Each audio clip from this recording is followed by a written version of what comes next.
Non, j'ai voulu faire ce livre de toutes mes forces, parce que ça, c'est ma petite fille, vous voyez. Elle est de dos, là, comme ça. Elle a 2 ans et demi maintenant. Et elle a changé ma vie, vraiment. Parce que moi, j'étais orphelin quand j'étais petit. J'ai eu 3 enfants, Dieu merci, et tout ça.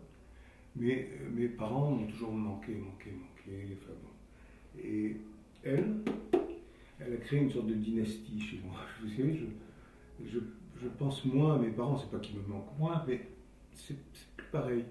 Je lui raconte ma vie.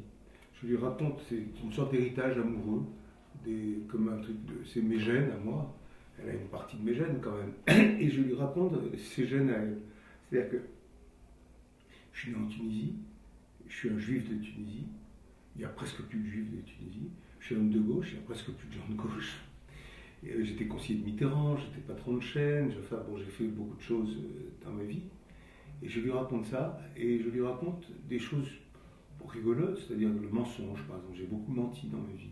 J'ai beaucoup raconté des coups, je me suis fait passer pour ceci, je me suis fait passer pour cela. Alors je lui dis, toi aussi, apprends le mensonge, apprends à mentir. D'ailleurs, elle le sait très bien, déjà à 2 ans et demi, elle ment. Et parce que moi, les mensonges ont été salvateurs pour moi. Comme je n'avais pas un sou, j'ai commencé à quitter les classes à 15 ans et demi, par là.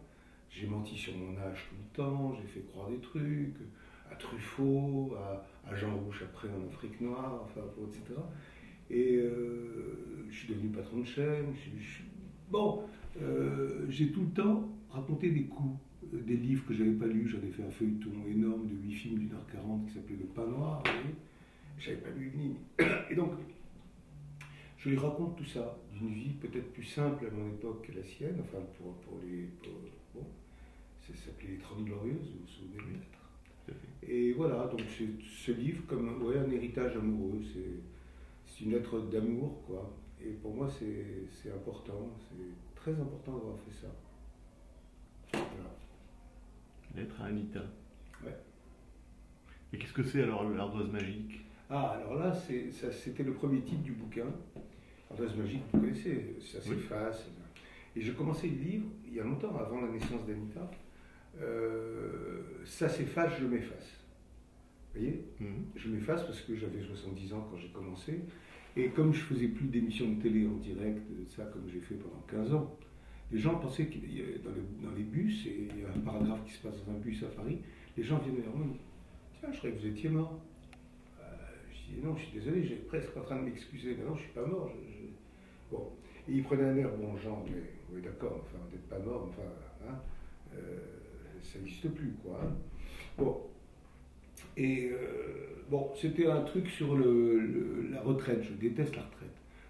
Ça commençait par voici un livre de retraité qui m'a en retraite. Vous voyez. Et Anita est arrivée.